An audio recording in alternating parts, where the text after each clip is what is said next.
Tudo começou porque houve um senhor americano que me desafiou para fazer uma empresa para produzir sabonetes para os Estados Unidos, exclusivamente para ele, e eu, nessa altura, contactei um amigo meu, o Jerónimo Campos, porque não tinha dinheiro para, digamos, iniciar o projeto.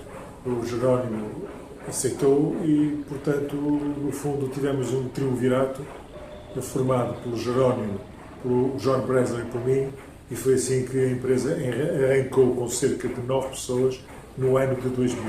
O senhor americano queria que a empresa se chamasse Eurosol, nós achamos que o nome não era nada sonante e, precisamente como estamos no Castelo da Maia, surgiu-nos a ideia de chamar a empresa Castel Bel, Castelo da Maia mais beleza, e foi esse o nome que acabou por ser aprovado. Nós temos muitas histórias, por exemplo, o amigo americano que me desafiou para fazer a Castel Bel se foi embora, disse, pronto, já tenho outras ideias, não quero mais coisas da Castel Bel, fecha a fábrica, nós na altura não fechamos. E não fechamos e tivemos ali 2 ou 3 meses aflitos, na altura éramos 14, aflitos, o que é que vamos fazer? Nós neste momento não temos cliente nenhum. Então mexemos por todo lado e acabamos por arranjar um cliente a Zarbon, que na altura representou um grande volume, e neste momento já é um cliente relevante, embora ainda seja um cliente importante, mas foi essa entrada na Zarbon que até certo ponto foi uma das salvações da Castel Bel no ano de 2003. Nós muitas vezes funcionamos em função de ideias que aparecem, de dúvidas que surgem, de problemas. Mas essa empresa americana, que não era muito grande, só queria 400 unidades de cada uma das coisas. E nós, para termos um preço competitivo, precisávamos de comprar 2.000 unidades.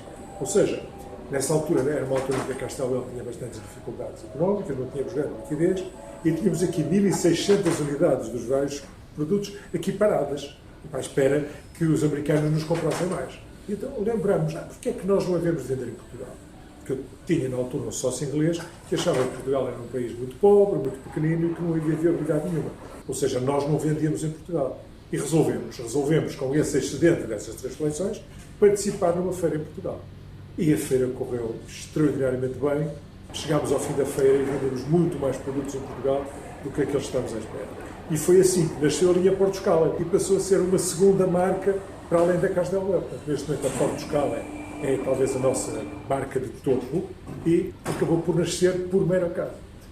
Uma das coleções que nós lançamos há cerca de 4 ou 5 anos e que tem tido muito êxito é a coleção Oliver. É uma coleção inspirada no vinho do Porto, ou seja, as nossas embalagens são caixas de madeira gravadas a fogo.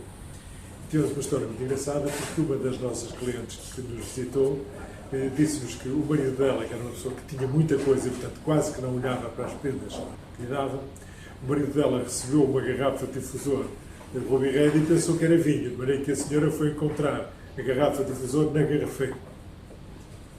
Tem sido fantástico este crescimento, ao mesmo tempo tem sido um crescimento acompanhado de muitos problemas, porque é evidente que crescer desta forma não é nada fácil.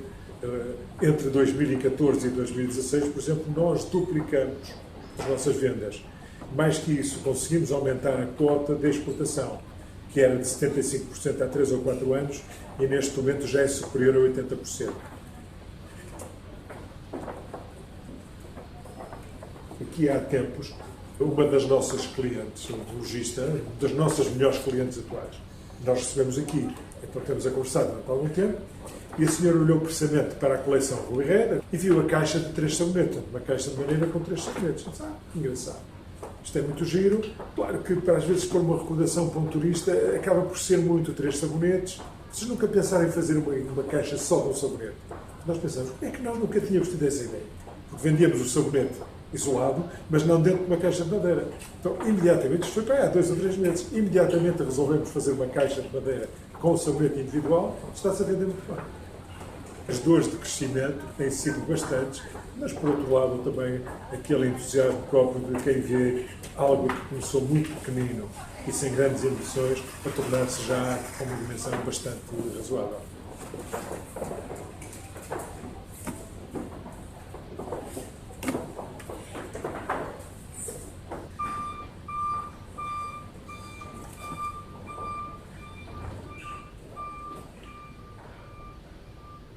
A história de Bala Saboretes, acho que é o nome bonito. Aliás, posso dizer que neste momento a Castelbel está a embalar por ano mais de 5 milhões de sabonetes, que é assim um número impressionante. Nós neste momento temos mais de 100 pessoas a embalar sabonetes à mão. Portanto, é algo extremamente interessante.